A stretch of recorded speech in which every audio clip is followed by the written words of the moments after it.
Makahalamot, direkta sa punto, may igo. Ini ang sahi sa mga post nga imo mabasahan kag mabatian sa tagsa nga ikaw magbisita sa Facebook page sang Ilonggo Vlogger nga si J. Kenneth Labrage. Manunudlo nga nakabase sa Bangkok, Thailand. Bangod gani sa iya estilo, sa sulod lang sang kapin isa ka tuig, tuman kadamo na ang nag-follow sa iya page. Sa pagsunod sa vlogging, ano bala ang nagtulod kay J? Ano naman ang inspirasyon ukon kabangdanan sa likod sang iya mga post? Mga puso, makaupod ta siningaga ang isa sa mga pinakakilala nga vlogger sa Western Visayas, ang Ilonggo Vlogger, nga si J. Kenneth Labrage. Bao mga day, ari nang ginaluhat nyo, mas kilala siya sa social media bilang si J. Kenneth. Hi J, good morning and welcome to GMA Regional TV Early Edition. Mayong aga sa inyo nga tanan, ilabi na sa mga nagalantaw dila sa may GMA Regional Early Edition. Kag syempre sa akon nga mga supporters, mayong adlaw sa inyo. Kag tani kamo naman ang ara sa mayong kahimtangan. Kag madamo nga salamat sa inyo nga pagpaday nga pagsuporta sa akon yung mga video. Salong gid kamo dira. Jay, halos may 1,000 ka mga followers sa imo Facebook page. Una, anong nagtulod sa imo man o kung ang imo nang inspirasyon sa pag-entra mo sa social media vlogging? Natabuin na siya sang una kay nagkaon kami sa daw 5-star nga hotel. Tapos syempre tando mga seryoso amo na. Tapos may upod ako nga vlogger. Tapos sa nagakaon kami, ginpamangkot ya ako sang akon nga opinion kag sang akon nga mahambas at mga pagkaon nga ato dikto. Tapos gulpiada yung lang gintuon sa ako ng kamera. Tapos namangkot siya. Sige, anong mahambal nimo sa gikaon kasubong? Ako man niya kay wala man ako ya gusto ko gid nga prangka naghambal ko nga hindi manamit. Gani ko na ko sa inyo, hindi ka mo magkaon dire. Amo na ako na ginhambal. Tapos ang ginpagawa itong vlog nga to, damo nagwa utoy-utoy kadlaw. Kanang gambas sila, what if ikaw na lang mag-try nga mag-vlog? So dito nagsuod ang ako nga pag-vlog. Jay, ang mga post mo bala, grabe no? Doon nagapakita ka sang daw mga dalom-dalom gid yung mga hugot. Paano mo ni nadihon man? Mga personal experience bala ini o kon mga napanilagan mo lang sa iba nga tawo? Baka damo sa naghambal nga baw ano na lang siya nga permi na problema ang gina-post ya. Kung problema ko inabaw Diyos ko kaluoy man sa akon kun akon ina tanan. Gani ina siya.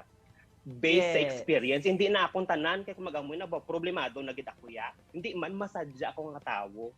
Based na sa mga experience tapos base wala ka mo kabalo base tupad balay na nagpadala sang sulat sa akon. Kag nga post para sa inyo. Gani kalma. Kung kisa amo nang matuod, kamatuoran na kag sadya-sadya ang aton niya. So in short, Jay, ining mga post mo ang halin sa ibang nga tao, right? Oo, may nag-message nga, sir, pwede ipaano ni gani. Okay nga, kung tupad balay, di ba? Ako naman ang gina-chismis ya. O kung magambabaw, sir, ang utang sa tupad balay na ako, hindi, wala magyapon na bayda na sa subong, pila na kadikada, amo ina, gani. Panago na lang ko nagakalaiguan, amo nang akon nga mahambal. Jay, grabe no, kada may post kaya. Automatic sir. madamo dahil ng reaction kag shares, grabe gabag-gabag dahil ng Facebook. Ano na ba tiyagan mo ang ginabantayan gid sa mga followers mong tagsa nimo ka mga hulag sa Facebook? Mga followers ko palangga ko gid na kay nga kada mag-post o gabantay sila kaya siyempre mambas lang mo ari naman para sa tupad balay ta.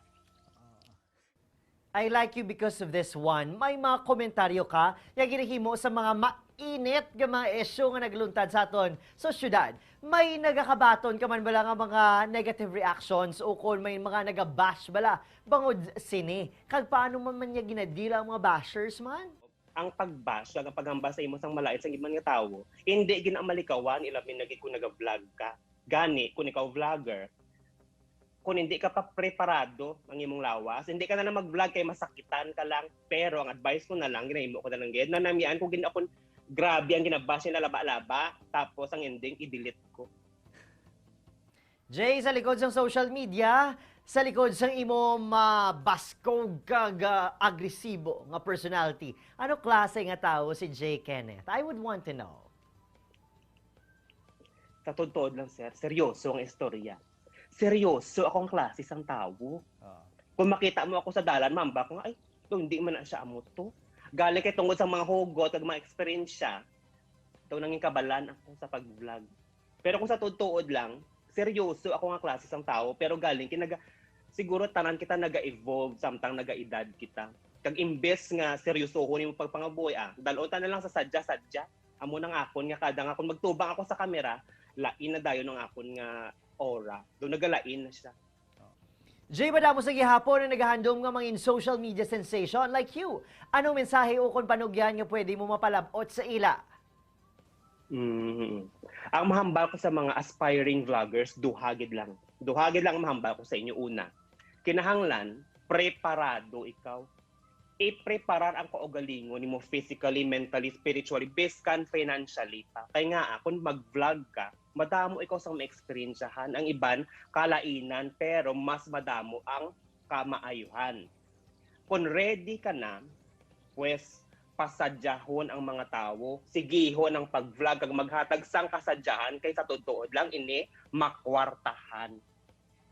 Ipokrito kita ko magamba, kita nag-vlog-vlog lang ko tungod para kasadya. Importante may kwarta. Nano. Pag ang ikaduha, kung mag-vlog ka, dapat tuod-tuod ka sa kaugalingon nimo ya. Hindi kay pa plastic-plastic. Kadamo na sang plastic sa palibot, nagdogang ka pa. Pag-undang na. Ang mula ng mahambal ko sa ila.